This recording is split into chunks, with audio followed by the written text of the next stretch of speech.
अस्सलाम वालेकुम स्टूडेंट्स, मैं हुज़ैफ़ा रफ़ी आपका टीचर केमिस्ट्री का और हम डिस्कस कर रहे हैं 10th class federal board chemistry. आज जो हमारे पास टॉपिक है वो है जी फर्टिलाइज़र वाला, बेसिकली यूरिया है। तो सबसे पहले हम ये देखते हैं कि यूरिया क्या है और वाई वी नीड फर्टिलाइज़र। कि फर्टिलाइज़र, ये क्वेश्चन भी आता है आपको,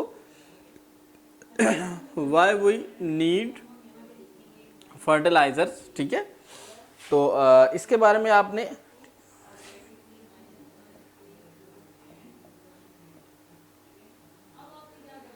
ठीक है, इसके बारे में आपने लिखना होता है कि फर्टिलाइज़र को क्यों। पहले हम देखते हैं फर्टिलाइज़र के टाइप्स कौन कौन से हैं और किस किस तरह से करके ये हम इस्तेमाल करते हैं, बनते हैं फर्टिलाइज़र। एक आपके पास आर्टिफिशियल होते हैं, एक आपके पास नेचुरल होते हैं। जो नेचुरल फर्टिलाइज़र है, these are basically waste material of human, waste material of animals, plants, waste material of vegetables, fruits etcetera etcetera, all organic waste material remaining of animals as well as plants are considered as natural fertiliser. ठीक है, उसे आप humus भी बोलते हैं। ठीक है, तो असल में फर्टिलाइजर क्यों यूज़ की जाती है।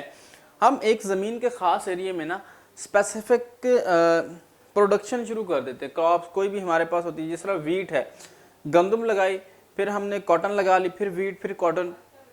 तो हर एक चीज़ की कोई न्यूट्रिशन ऐसा होता है जो वो ज़्यादा इस्तेमाल करते हैं। तो जब वो बार बार लगाने से जब वो ज़्यादा न्यूट्रिशन यूज़ हो जाता है तो सॉइल के अंदर वहाँ पे उस स्पेसिफिक मिनरल की डेफिशिएंसी हो जाती है, कमी हो जाती है, जिसकी वजह से प्लांट्स की प्रॉपर ग्रोथ नहीं हो पाती।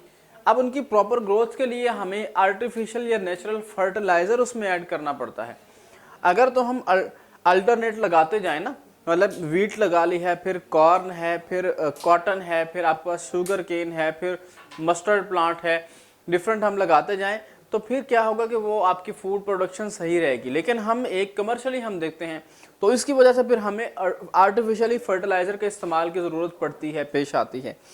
तो पहले पहले तो हम नेचुरल फर्टिलाइज़र यूज़ करते रहे हैं, बट नेचुरल फर्टिलाइज़र जो है वो आपकी कंप्लीट जो डिमांड है उसे पूरा नहीं कर पाती। Then we can move on the artificial fertiliser, synthetic fertiliser. उसमें यूरिया है, अमोनियम फॉस्फेट है, अमोनियम सुपर फॉस्फेट है, पोटाशियम सल्फेट, डिफरेंट फर्टिलाइज़र हैं जिसमें नाइट्रोजन की जो है वो प्रोवाइड की जाती है और जितने भी प्लांट्स के न्यूट्रिएंट्स हैं वो प्रोवाइड किए जाते हैं। उसमें से एक जो है वो है जी यूरिया मैन्युफैक्चरिंग। ठीक है, तो अब हम जो है ये इसका इंट्रोडक्शन था। तो उसकी प्रॉपर्टीज़ क्या होती हैं। एक जो गुड फर्टिलाइज़र है इजीली सॉल्युबल इन वाटर, पानी में हल होगी तो प्लांट उसे एब्जॉर्ब करेंगे ना, और बहुत ज़्यादा महंगी नहीं होनी चाहिए, कॉस्टली नहीं होनी चाहिए, इजीली अवेलेबल होनी चाहिए, प्लांट उसको यूज़ कर सके, मतलब ये उसकी प्रॉपर्टीज़ हैं।